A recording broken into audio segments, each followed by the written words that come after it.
ದಾವಣಗೆರೆಯ ಕುತೂಹಲ ಇರೋದು 80,000ಕ್ಕೂ ಅಧಿಕ ಮುಸ್ಲಿಂ ಮತಗಳು ದಾವಣಗೆರೆ ದಕ್ಷಿಣದಲ್ಲೇ ಇದೆ. ಆ ದೊಡ್ಡ ಪ್ರಮಾಣದ ವೋಟು ಸಾದಿಕ್ ಪೈಲ್ವಾನ್ ಅವರು ಒಂದು ವೇಳೆ ಕಂಟೆಸ್ಟ್ ಮಾಡಿದರೆ ಆ ಕಡೆಗೆ ಹೋಗುತ್ತಾ ಅನ್ನೋ ಪ್ರಶ್ನೆ ಇದೆ. ಯಾಕಂತಂದ್ರೆ ಸಾದಿಕ್ ಪೈಲ್ವಾನ್ ಅವರಿಗೆ ಮುಸ್ಲಿಂ ವೋಟುಗಳು ಬಿತ್ತು ಅಂತಂದ್ರೆ ಬಿಜೆಪಿಗೆ ಲಾಭ ಆಗುತ್ತೆ. ಸೊ ಬಿಜೆಪಿಗೆ ಲಾಭ ಆದರೂ ತೊಂದರೆ ಇಲ್ಲ, ನಾವು ಪಾಠ ಕಲಿಸ್ತೀವಿ ಎನ್ನುವಂಥ ಯೋಚನೆಯನ್ನು ಮುಸ್ಲಿಂ ಸಮುದಾಯ ಏನಾದರೂ ಮಾಡುತ್ತಾ? ಅದೇ ಈಗ ಕುತೂಹಲಕ್ಕೆ ಕಾರಣ ಆಗಿರೋದು. ದಾವಣಗೆರೆ ಲೆಕ್ಕಾಚಾರ ಆದರೆ ಬಾಗಲಕೋಟೆಯಲ್ಲಿ ಏನಾಗ್ತಿದೆ? ಬಾಗಲಕೋಟೆಯಲ್ಲಿ ಮೇಟಿ ಕುಟುಂಬ ವರ್ಸಸ್ ಚರಂತಿಮಠ್ ಕುಟುಂಬ ಅಥವಾ ಚರಂತಿಮಠ್ ಫೈಟ್. ಕಾಂಗ್ರೆಸ್ ಅಭ್ಯರ್ಥಿ ಉಮೇಶ್ ಮೇಟಿ ಇವತ್ತು ನಾಮಪತ್ರ ಸಲ್ಲಿಸ್ತಾರೆ. ಬಿಜೆಪಿ ಅಭ್ಯರ್ಥಿಯಾಗಿ ವೀರಣ್ಣ ಚರಂತಿಮಠ್ ಶಕ್ತಿ ಪ್ರದರ್ಶನ ಮಾಡೋದಕ್ಕಿದ್ದಾರೆ. ಎರಡೂ ಪಕ್ಷದಲ್ಲೂ ಬಿರುಸಿನ ಬೆಳವಣಿಗೆಗಳು ನಡೀತಾ ಇರೋದು. ಮೇಟಿ ಕುಟುಂಬದಲ್ಲಿ ಒಂದು ಹಂತದಲ್ಲಿ ಬಂಡಾಯದ ಸಾಧ್ಯತೆಗಳು ಕಾಣ್ತಾ ಇತ್ತು. ಅವರೊಂದು ಸ್ಟೇಟ್ಮೆಂಟ್, ಮಹಾದೇವಿ ಮೇಟಿ ಅವರೊಂದು ಸ್ಟೇಟ್ಮೆಂಟ್ ಕೊಟ್ಟರು, ಏನೇ ಆದರೂ ಇಲ್ಲ ನಾನು ಕಂಟೆಸ್ಟ್ ಮಾಡೇ ಮಾಡ್ತೀನಿ. ಬಟ್ ಉಮೇಶ್ ಅವರಿಗೆ ಟಿಕೆಟ್ ಕೊಟ್ಟರು ಅಂದ ತಕ್ಷಣ ಮಹಾದೇವಿ ಅವರು ಕೂಡ ಇಲ್ಲ, ನನ್ನನ್ನು ಸಹೋದರನಿಗೆ ಬೆಂಬಲಿಸ್ತೀನಿ ಅಂತ ಹೇಳಿದ್ದಾರೆ. ಸೊ ಆ ಕಾರಣಕ್ಕಾಗಿ ಫ್ಯಾಮಿಲಿಯೊಳಗೆ ಈ ಹಂತಕ್ಕೆ ಮೇಲ್ನೋಟಕ್ಕೆ ಒಗ್ಗಟ್ಟು ಕಾಣ್ತಾ ಇದೆ. ಬಿಜೆಪಿಗೆ ಅಡ್ವಾಂಟೇಜು ವೀರಣ್ಣ ಚರಂತಿಮಠ್. 3 ಬಾರಿ ಆ ಕ್ಷೇತ್ರವನ್ನು ಪ್ರತಿನಿಧಿಸಿದವರು ವೀರಣ್ಣ ಚರಂತಿಮಠ್. ಇನ್ಫ್ಯಾಕ್ಟ್ ಆ ಕ್ಷೇತ್ರ ಹಿಂದೆಯೂ ಬಿಜೆಪಿಯೇ ವಶದಲ್ಲಿದ್ದಂಥ ಕ್ಷೇತ್ರ. ವೀರಣ್ಣ ಚರಂತಿಮಠ್ ಅವರು ಬಂದ ನಂತರನೂ ಕೂಡ ನಿರಂತರವಾಗಿ ಆಯ್ಕೆಯಾಗುತ್ತಾ ಬಂದರು. ಗುಳೇದ ಗುಡ್ಡದಲ್ಲಿ ಕಂಟೆಸ್ಟ್ ಮಾಡ್ತಾ ಇದ್ದಂಥ HY ಮೇಟಿಯವರು ಬಾಗಲಕೋಟೆಗೆ ಬಂದ ನಂತರ ಮತ್ತೆ ಕಾಂಗ್ರೆಸ್ ವಶವಾಯಿತು ಕ್ಷೇತ್ರ. ಈಗ ಅವರ ನಿಧನದಿಂದ ತೆರವಾಗಿದೆ. ಕಳೆದ ಬಾರಿ ವೀರಣ್ಣ ಚರಂತಿಮಠ್ ಅವರಿಗೆ ಏನು ಸಮಸ್ಯೆ ಆಯಿತು ಅಂತಂದ್ರೆ ಅವರ ಸಹೋದರ ಕಂಟೆಸ್ಟ್ ಮಾಡಿದರು, ಪಕ್ಷೇತರ ಅಭ್ಯರ್ಥಿಯಾಗಿ ಸ್ಪರ್ಧೆ ಮಾಡಿದರು. ಅವರು 10,000 ಓಟ್ ತಗೊಂಡ್ರು. ವೀರಣ್ಣ ಚರಂತಿಮಠ್ 5,000 ಓಟಲ್ಲಿ ಸೋತರು.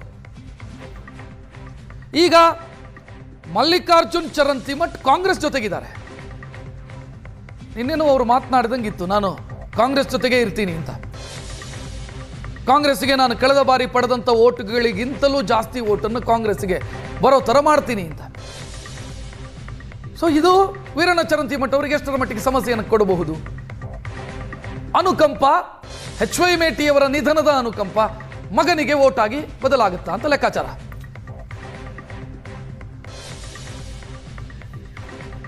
ಇದರ ಮಧ್ಯೆ ಮತ್ತೊಂದು ಬೆಳವಣಿಗೆಯಾಗಿದೆ. ಬಾಗಲಕೋಟೆಯ ಕುರುಬರ ಸಂಘದ ಜಿಲ್ಲಾಧ್ಯಕ್ಷ ಬಿಜೆಪಿಗೆ ಸೇರಿದ್ದಾರೆ. ಬಾಗಲಕೋಟೆ ಕ್ಷೇತ್ರದಲ್ಲಿ 40,000ಕ್ಕೂ ಅಧಿಕ ಕುರುಬ ಓಟುಗಳಿದ್ದಾವೆ. BY ವಿಜಯೇಂದ್ರ ಅವರ ಸಮ್ಮುಖದಲ್ಲಿ DB ಸಿದ್ದಾಪುರ ಕುರುಬರ ಸಂಘದ ಬಾಗಲಕೋಟೆಯ ಜಿಲ್ಲಾಧ್ಯಕ್ಷ ಮತ್ತು ರಾಜ್ಯ ಕುರುಬರ ಸಂಘದ ನಿರ್ದೇಶಕ, ಇವರು ಬಿಜೆಪಿಗೆ ಸೇರ್ಪಡೆಯಾಗಿದ್ದಾರೆ. 15 ವರ್ಷದ ಹಿಂದೆ ಅವರು ಬಿಜೆಪಿಯಲ್ಲೇ ಇದ್ರಂತೆ. ನಂತರ ಬಿಜೆಪಿಯಿಂದ ದೂರ ಆಗಿದ್ರು, ಮೇಟಿಯವರ ಜೊತೆ ಗುರುತಿಸಿಕೊಂಡಿದ್ರು. ಈಗ ಮತ್ತೆ ಅವರು ಬಿಜೆಪಿಗೆ ಸೇರಿದ್ದಾರೆ. ಕುರುಬ ವೋಟ್ ಬ್ಯಾಂಕ್ ಅಥವಾ ಕುರುಬ ವೋಟ್ ಇರೋದು 40,000ದ ಆಸುಪಾಸಲ್ಲಿ. ಈ 40,000 ವೋಟು ಅಭ್ಯರ್ಥಿ ಉಮೇಶ್ ಮೇಟಿ ಅವರು ಅದೇ ಸಮುದಾಯದವರು. ಇವರ ಸೇರ್ಪಡೆಯಿಂದಾಗಿ ಏನಾದರೂ ಬಿಜೆಪಿಗೆ ಅಡ್ವಾಂಟೇಜ್ ಆಗುತ್ತಾ ಅನ್ನೋ ಲೆಕ್ಕಾಚಾರ ಇದೆ.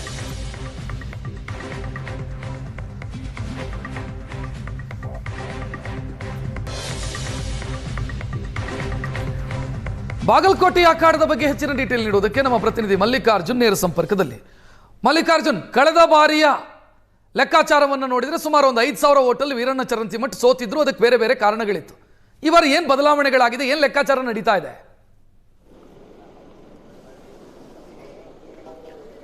ರಕ್ಷಿತ್, ಏನು ಒಂದು ನಾಮಪತ್ರಿಕೆ ಸಲ್ಲಿಕೆಯ ಕೊನೆ ದಿನವಾದ ಇಂದು ಎರಡೂ ಪಕ್ಷಗಳು ಅಂದರೆ ಬಿಜೆಪಿ ಮತ್ತು ಕಾಂಗ್ರೆಸ್ಗಳು ಶಕ್ತಿ ಪ್ರದರ್ಶನಕ್ಕೆ ಸಜ್ಜಾಗಿರುವಂಥದ್ದು.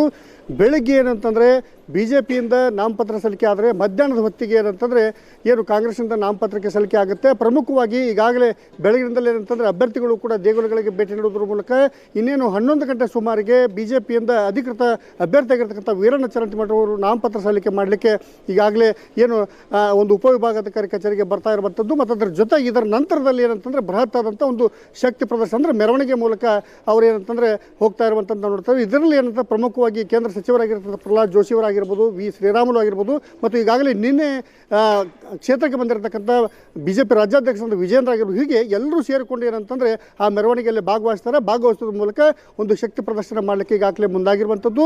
ಇದು ಒಂದು ಭಾಗವಾದರೆ ಇನ್ನು ಕಾಂಗ್ರೆಸ್ಗೆ ಬಂದಂಥ ಸಂದರ್ಭದಲ್ಲಿ ಏನು ಮುಖ್ಯಮಂತ್ರಿಗಳು ಮತ್ತು ಉಪಮುಖ್ಯಮಂತ್ರಿಗಳು ಇಬ್ಬರೂ ಸಹ ಏನಂತಂದರೆ ದಾವಣಗೆರೆಯನ್ನು ಮುಗಿಸಿದ ನಂತರ ಮಧ್ಯಾಹ್ನದ ಹೊತ್ತಿಗೆ ಬಾಗಲಕೋಟೆಗೆ ಬರಲಿದ್ದಾರೆ. ಬರುವುದರ ಜೊತೆಗೆ ಏನಂತಾರೆ ಮಧ್ಯಾಹ್ನ 2 ಗಂಟೆಗೆ ಏನಂತಂದರೆ ಕಾಂಗ್ರೆಸ್ನ ಅಧಿಕೃತ ಅಭ್ಯರ್ಥಿಯಾಗಿರ್ತಕ್ಕಂಥ ಉಮೇಶ್ ಮೇಟಿ ಅವರ ನಾಮಪತ್ರ ಸಲ್ಲಿಕೆಯಲ್ಲಿ ಪಾಲ್ಗೊಳ್ತಾರೆ. ತದನಂತರದಲ್ಲಿ ಮೆರವಣಿಗೆಯಲ್ಲೂ ಕೂಡ ಇರೋದ್ರ ಮೂಲಕ ಬಹಿರಂಗ ಭಾಷಣವನ್ನು ಮಾಡುವಂಥದ್ದು. ಇವತ್ತು ಏನಂತಂದರೆ ಈ ರೀತಿಯಾದಂಥ ನಾಮಪತ್ರ ಮಾಡುವುದರ ಮೂಲಕ ಶಕ್ತಿ ಪ್ರದರ್ಶನಕ್ಕೆ ಮುಂದಾಗಿರುವಂಥದ್ದು ಒಂದು ಭಾಗವಾದರೆ, ಇನ್ನು ಈ ಒಂದು ಫೈಟನ್ನು ನೋಡಿದಂಥ ಸಂದರ್ಭದಲ್ಲಿ ಎಲ್ಲೋ ಒಂದು ಕಡೆ ಮತ್ತೊಮ್ಮೆ ಏನಂತಂದರೆ ಚರಂತಿಮಠ ಅವರ ಕುಟುಂಬ ಮತ್ತು ಮೇಟಿ ಅವರ ಕುಟುಂಬದ ಮಧ್ಯೆ ನೇರ ಒಂದು ಹಣಾಹಣಿ ಇಲ್ಲಿ ನಡೀತಾ ಇದೆ.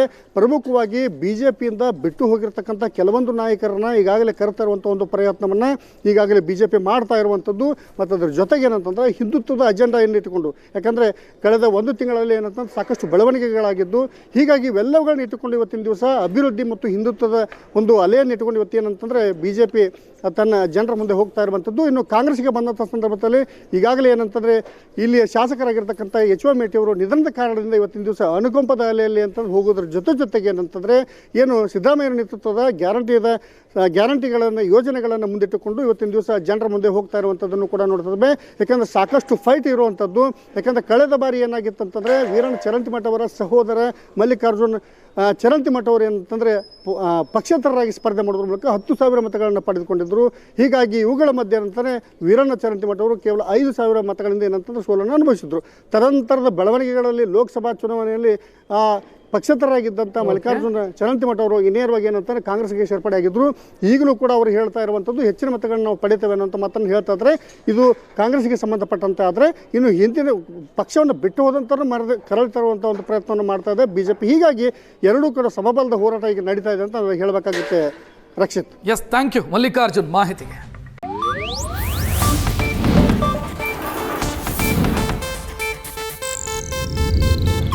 ಇದು ಏಷ್ಯಾನೆಟ್ ನ್ಯೂಸ್ ನೆಟ್ವರ್ಕ್ ಪ್ರಸ್ತುತಿ.